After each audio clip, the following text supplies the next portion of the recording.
19년도부터 지금까지 꾸준히 판매되는 효자 상품이 있는데요. 그것도 매달 8천에서 1억 매출까지 나오는 제품이에요. 여러분도 결국 이런 상품을 소싱을 하고 싶은 거잖아요. 꾸준히 오래 잘 팔리는 제품 지금까지 한 10년째 해오고 있고, 스토어 같은 경우에도 상위 0.3%에 속하는 브랜드 스토어까지 운영을 하고 있잖아요. 제가 얘기하는 부분이 요즘 유튜브에서 나오는 주류 컨텐츠들과는 다소 상반된 이야기이지만 누구 말을 들어야 될지 대충 감이 오실까요? 그쵸? 같은 상품을 소싱하는 건 누구나 따라할 수 있지만 는 따라할 수조차 없습니다. 무너지지 않는 성을 쌓는 게 굉장히 중요해요. 네, 소싱이 어려운 이유는 크게 두 가지로 정리해 볼 수 있는데요. 첫 번째 이유는 소싱처가 한정이 되어 있다는 점이고, 두 번째는 무조건 마진을 남겨야 된다는 강박 때문입니다. 최근 시작하는 사람들 대부분이 키워드를 기반으로 이제 잘 판매되는 상품을 보고 또 그걸 그대로 1688에서 소싱을 합니다. 여기서 문제점이 파악되셨나요? 그럼 다 똑같은 상품을 판매하고 있지 않을까요? 각종 유튜브나 매체에서 소싱을 이렇게 하는 게 정답인 듯 말을 하니까 다른 방법들이 많음에도 불구하고 이게 정답인 듯 모두 동일한 소싱 패턴이 학습이 되는 거죠. 저는 이걸 학습된 실패라고 보는데요. 상품이 겹치고 가격 경쟁을 경험해본 대표님들은 소싱할 때 어떻게든 0.1위안이라도 싼 걸 찾는데 모든 에너지를 다 쏟아붓죠. 아마 뜨끔하신 분들 많을 거예요. 그쵸? 다 보입니다. 근데 싼 게 비지떡이란 말이 괜히 나온 말이 아니에요. 단가가 낮은 데는 다 이유가 있습니다. 받아보면 알겠지만 품질이 딱 그만큼이에요. 그런 팩급 샘플을 기다린다고 몇 주 기다리고 받고 나서 현타 와서 또 다른 곳을 찾아 주문한다고 또 기다리고 그러다 보면 진짜 한 달이 아무것도 한 거 없이 그냥 끝나버립니다. 이게 중국 수입을 잘못 배운 사람들이 공통적으로 겪는 과정입니다. 그럼 어떻게 해야 중국 소싱이 좀 더 쉽게 느껴지고 잘 할 수 있을까요? 그 방법에 대해 지금부터 알아보도록 하겠습니다. 중국 소싱을 잘 하려면 우리가 왜 어렵게 느껴지는지부터 그 이유를 먼저 알아야 되는데요. 첫 번째 이유가 제가 뭐라고 했죠? 한정된 소싱처라고 말씀을 드렸습니다. 100에 95명 이상은 다 1688만 보고 있습니다. 그럴 수밖에 없는 게 키워드 검색량을 기준으로 소싱을 출발을 하라고 배웠기 때문이죠. 그런데 제가 지난번에 키워드 검색량은 뭐라고 말씀드렸죠? 키워드 검색량은 과거에 고객이 검색했던 수치를 데이터화해 놓은 자료라고 말씀을 드렸잖아요. 여기서 포인트 잡으셨나요? 시점이 언제예요? 그렇죠. 우리가 보는 데이터가 과거 시점이라는 거예요. 때문에 시장 조사가 이제 충분히 안 된 상태에서 데이터만 보고 1688에서 섣불리 수입하면 어떻게 되겠어요? 그쵸? 단물 다 빠진 상품 설거지 당할 수도 있습니다. 1688도 이제 검색 로직이라는 게 존재하기 때문에 내가 이미지 검색한 기준으로 또는 사람들이 많이 보고 구매하는 기준으로 상품을 노출을 시켜준단 말이에요. 기존 상품 이미지로 검색을 하면 이렇게 다람쥐 쳇바퀴 돌듯 똑같은 상품들만 계속 나오는 경험을 해보셨을 거예요. 처음엔 기준이란 게 필요하기 때문에 이 방식이 무조건 막 잘못된 방법이야, 잘못된 접근 방법이야 라고 할 수는 없겠지만, 제 말은 기준을 이렇게 과거 데이터로 삼았다면 최소한 상품을 볼 때만이라도 1688에만 의존할 게 아니라 다양한 루트를 통해서 소싱을 접근해야 될 필요가 있습니다. 중국 상품을 이제 좀 다양하게 소싱할 수 있는 루트를 정리해보면 크게 세 가지로 나뉘어집니다. 첫 번째, 1688 알리바바처럼 온라인을 통해 소싱을 하는 방법이 있고, 이유, 광저우, 캔톤페어처럼 중국을 나가서 현장에서 찾는 방법도 있습니다. 마지막 공장과 이제 다이렉트로 연결을 해서 제작이나 소싱을 진행하는 경우도 있는데요. 근데 보세요. 제가 1688이나 이제 알리바바에서 소싱을 할 줄 몰라서 막 몇 시간씩 비행기를 타고 중국에 매번 나가는 걸까요? 당연하지만 저도 컴퓨터 앞에서 1688로 소싱하는 게 훨씬 편해요. 제가 이유시장, 광저우 도매시장, 캔톤페어를 가는 이유는 더 좋은 공급처, 더 경쟁력 있는 원청을 확보하기 위함이에요. 경험상 그런 루트가 이제 현장에서 얻게 될 확률이 더 높기 때문에 고생스럽더라도 계속 가는 겁니다. 제가 판매하는 상품 중에 19년도부터 지금까지 얼마야? 한 5년이죠. 꾸준히 판매되는 효자 상품이 있는데요. 그것도 매달 8천에서 1억 매출까지 나오는 제품이에요. 지난 영상에서 제가 말씀을 드렸는데 보신 분들은 아시겠죠? 여러분도 결국 이런 상품을 소싱을 하고 싶은 거잖아요. 꾸준히, 오래, 그리고 잘 팔리는 제품, 그쵸? 이 제품이 어떻게 시작됐냐면 1688에서는 제가 도저히 단가를 맞추지를 못했었어요. 그래서 잠시 내려놓고 있었는데 다른 상품을 조사하러 이후에 갔다가 그 제품을 다시 보게 된 거예요. 직접 제조하는 공장 판매자도 있었고, 이제 리테일로 도매로 판매하는 한 두세 곳이 있었는데, 제가 처음에는 어디로 발주했을까요? 네, 처음에는 도매상에 발주를 넣었습니다. 공장은 단가가 좋았지만 한 상품 컬러당 이제 MOQ가 너무 높다 보니까 진행 자체가 조금 부담스럽더라고요. 반면 도매상은 다른 구색 상품까지 다 합쳐서 발주가 가능한 조건이었기 때문에 구색 상품을 한 번에 이렇게 소싱을 할 수 있었습니다. 거기다가 현장에서 소통하다 보니까 제가 원하는 대로 패키지 커스텀까지 가능하더라고요. 물론 추가 비용은 조금 더 들었죠. 돌이켜보면 이제 구색 상품을 한 번에 가져와서 이렇게 큐레이션 했던 게 저는 신의 한 수였다고 봅니다. 발주에 있어서는 이제 작은 차이였지만 이게 판매에 있어서는 엄청난 메리트로 작용이 되더라고요. 관련 상품이 많다 보니까 제가 취할 수 있는 전략이 굉장히 다양해졌습니다. 뭐 세트 구성부터 시작해서 옵션 뎁스를 늘린다든지 유입용 미끼 상품을 활용한다든지 또 화폐에 따른 객단가를 올린다든지 이런 식으로 제가 전략적으로 선택할 수 있는 옵션들이 굉장히 넓어지더라고요.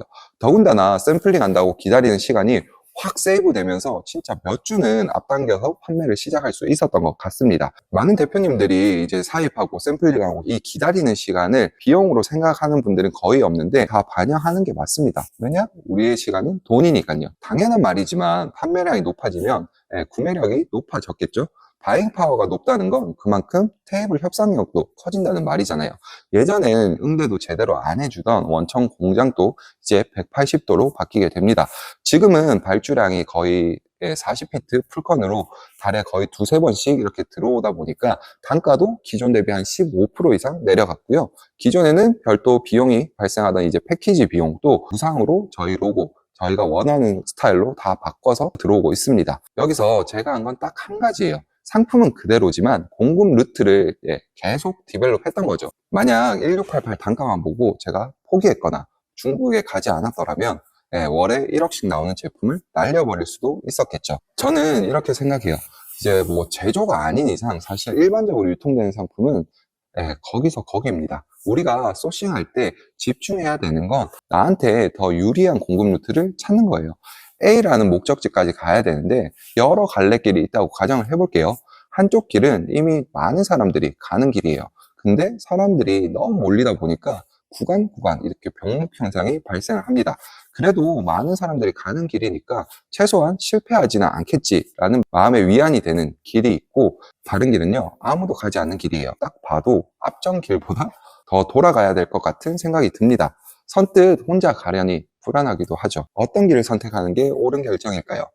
중국 소싱에 있어서만큼은 저는 후자가 답이라고 자신 있게 말씀을 드립니다. 늘 말씀을 드리잖아요. 경쟁력은 남들이 하지 않는 걸 할 때 이제 발현되는 가치라고요. 그간 해오던 방식에서 기대하는 성과가 나오지 않고 계신다면 이번 기회에 한번 다각화해 보시는 걸 추천을 드립니다. 같은 상품을 소싱하는 건 누구나 따라할 수 있지만 공급 루트는 따라할 수조차 없습니다. 무너지지 않는 성을 쌓는 게 굉장히 중요해요. 모래성 마냥 쌓는 것마다 이렇게 무너지게 된다면 지쳐서 이 일을 오래 하지 못합니다. 아시겠죠?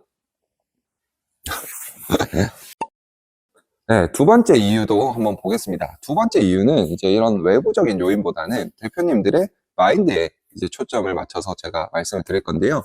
처음 하시는 분들은 무조건 마진을 남겨야 된다라는 강박이 있을 거예요. 누구나 마진을 많이 남기면서 판매를 하고 싶어 합니다. 그런데 해보시면 마진을 남기는 것도 때가 있다는 걸 알게 되실 거예요. 솔직하게 생각해 봅시다. 우리 이제 갓 시작한 사람과 업력이 그래도 꽤나 있는 사람과 같은 제품을 판매하는데 누가 더 경쟁력이 있을까요?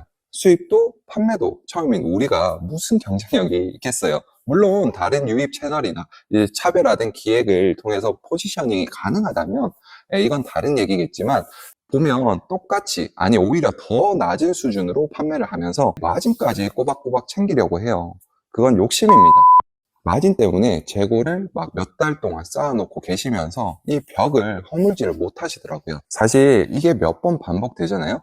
그러면 다음에 소싱할 때 또 재고로 쌓일까봐 수입하는 것 자체가 이제 부담이 되고 불안해지기 시작합니다. 10년간 해보니까 이런 불안은 직접 대면하는 방식으로 해결이 되더라고요. 저는 그 불안을 이제 마진을 내려서 판매 확률을 높이는 방법으로 대면을 했던 거죠. 마진 없이 판매하는 거, 마진을 내려서 판매하는 게 다소 무모해 보일 수도 있지만 돌이켜 생각해보면 상품을 돈으로 빠르게 바꾸는 연습을 할 수 있었던 것 같아요. 작은 수량에서부터 이렇게 완판시키는 작은 경험이 쌓이다 보니까 지금은 이제 억대에 가까운 발주량을 하는데도 부담 없이 불안함 없이 핸들링 할 수 있게 되었습니다. 중국 수입으로 억대 매출을 내기 위해서는 자금 회전을 빠르게 시키는 연습이 필요합니다. 자금 회전을 빠르게 한다는 말은 이제 구매력이 높다는 말이죠. 앞에서도 얘기 드렸지만 이 구매력이 있어야지만 더 좋은 조건의 공급 루트들을 찾으실 수가 있습니다. 우리가 게임을 할 때도 그렇잖아요. 처음 레벨이 낮을 때는 아무리 좋은 아이템이 있더라도 착용을 못합니다. 근데 레벨이 오르면 어때요? 거기에 맞는 아이템들을 취사 선택해서 착용할 수가 있죠. 아이템들이 강화되고 다양해지면 도저히 잡힐 것 같지 않던 몹들도 쉽게 잡을 수 있는 것처럼요. 내가 구매력을 먼저 갖추면 그 레벨에 맞는 공급 루트들을 갖춰놓고 상황에 따라 또는 상품에 따라 이렇게 선택적으로 활용을 하실 수가 있게 됩니다. 다들 뭐 공장 하는데 내가 구매력이 없는 상태에서 그런 판매자들이랑 연결이 된다고 하더라도 여러분들이 기대하는 그런 드라마틱한 변화는 일어나지 않습니다. 소싱을 이제 상품에만 국한해서 보기 때문에 뭔가 소싱하려면 이미 다 팔고 있고 마진도 없다라고 생각이 드실 건데요. 이런 관점을 이제 상품에서 공급 루트 쪽으로 조금만 더 확장을 해보시면 같은 제품이더라도 경쟁력을 충분히 확보할 수 있는 방법들이 보이실 거예요. 얘기하다 보니까 너무 길어졌는데 여튼 정리를 해보면 소싱은 상품만이 아니라 상품 플러스 루트를 확보하는 작업이다. 좋은 공급처는 현장에서 대부분 연결이 된다. 재고에 대한 심리적 불안은 직접 대면하는 방식으로 충분히 컨트롤이 가능하다입니다. 그래도 제가 중국 사입 판매로 온라인 셀링을 지금까지 한 10년째 해오고 있고 스토어 같은 경우에도 이제 상위 0.3%에 속하는 브랜드 스토어까지 운영을 하고 있잖아요. 제가 얘기하는 부분이 요즘 유튜브에서 나오는 주류 콘텐츠들과는 다소 상반된 이야기이지만 누구 말을 들어야 될지 대충 감이 오실 거예요. 그쵸? 지금까지 그런 거 보면서 해봤는데 잘 안 되셨다면 방법이 잘못된 거니까 이번 기회에 한 번 더 깊게 생각을 해보셨으면 좋을 것 같습니다. 네, 저는 또 내일 캔톤 페어 때문에 광저우를 가야 되니까 오늘 영상은 여기까지 하도록 하겠습니다. 지금까지 톰블링이었습니다. 안녕.